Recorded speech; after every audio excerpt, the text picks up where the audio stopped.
श्री कृष्ण भगवान की जय। 11वां अध्याय। नारद जी ने कहा, एक समय जलंधर पत्नी सहित असुरों से सम्मानित हो सभा में बैठा था तो परम कीर्तिवान श्री शुक्राचार्य जी वहां पहुंचे, जिनके तेज से सब दिशाएं प्रकाशित हो गई। गुरु जी को आता देख असुरों सहित सागर पुत्र ने उठकर बड़े आदर से उनको प्रणाम किया। तेजस्वी शुक्राचार्य जी ने सबको आशीर्वाद दिया।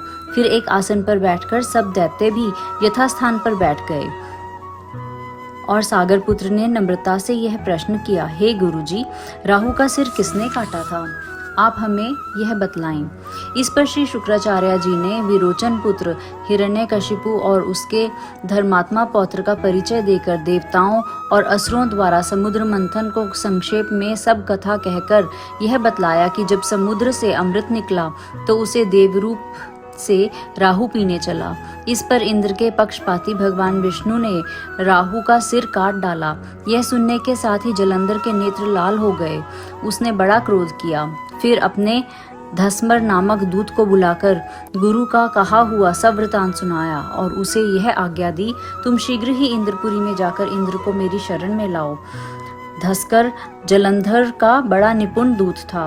वह शीघ्र ही इंद्र की सुधर्मा नामक सभा में जा पहुंचा और जलंधर के शब्दों में कहा, हे देवताधम, तुमने समुद्र को क्यों मथा और मेरे पिता के सवरत्नों को क्यों ले लिया?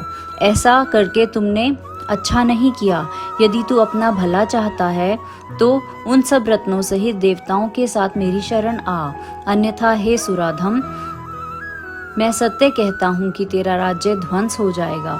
इस पर इंद्र बहुत विस्मित हुआ और कहने लगा, पहले सागर ने मेरे भय से सब पर्वतों को अपनी कुक्षी में क्यों स्थान दिया और मेरे शत्रु दैत्यों की क्यों रक्षा की? इसी कारण मैंने उनके सब रत्न हरण किए हैं।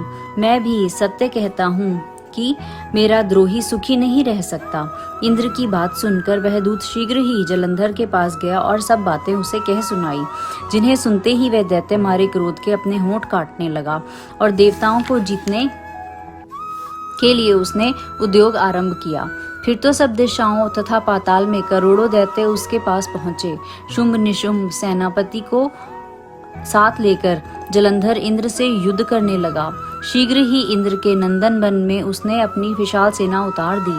वीरों की शंख ध्वनि और घोर गर्जन से इंद्रपुरी गूंज उठी। अमरावती छोड़ देवता उनसे युद्ध करने चले। भयानक मारकाट हुई। दोनों पक्षों के आचार्य अपने अपने मृतकों को जिलाने लगे।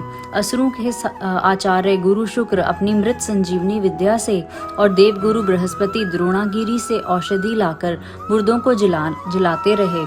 इस पर जलंधर ने अपने गुरु शुक्राचार्य जी से क्रुद्ध होकर कहा, मेरे हाथ से मरे हुए देवता जी कैसे जाते हैं? जिलाने वाली विद्या तो सब आपके पास ही है, फिर यह क्या बात है? इस पर श्री शुक्राचार्य जी ने देवगुरु श्री बृहस्पति जी द्वारा द्रोणागिरी से औषधि लाकर देवताओं को जिलाने की बात कह दी। यह सुनकर जलंधर और भी क्रुद्ध हो गया। श्री शुक्राचार्य जी ने कहा, क्रुद्ध क्यों होते हो? यदि शक्ति हो तो द्रोणागिरी पर्वत को उखाड़कर समुद्र में फेंक दो, तब मेरे कथन की सत्यता प्रमाणित हो जाएगी। इस पर जलंधर क्रुद्ध होकर शीघ्र ही द्रोणागिरी पर्वत के पास जा पहुंचा और अपनी भुजाओं द्वारा उसे जड़ से उखाड़कर समुद्र में फेंक दिया। यह भगवान शंकर का तेज था। इसमें जलंधर की कोई विचित्रता नहीं। पश्चात यह सागर पुत्र युद्ध भूमि में आकर बड़े वेग से देवताओं का संहार करने लगा। जब बृहस्पति औषधि लेने के लिए द्रोणागिरी पर्वत पर पहुंचे तो द्रोणागिरी की जगह वहां पर उन्हें सूना मैदान मिला। तो वह भयभीत होकर देवताओं के पास आया और कहा कि युद्ध बंद कर दो, तुम लोग अब जलंधर को नहीं जीत सकोगे। पहले इंद्र ने जो भगवान शंकर का अपमान किया था, यह उसी का फल है। यह सुनकर देवता युद्ध की आशा त्याग अत्यंत ही व्याकुल हो इधर उधर भाग निकले। सिंधु सुत निर्भय होकर अमरावती में प्रविष्ट हो गया। इंद्र आदि देवताओं ने गुफाओं में शरण ली। बोलो श्री कृष्ण भगवान की जय।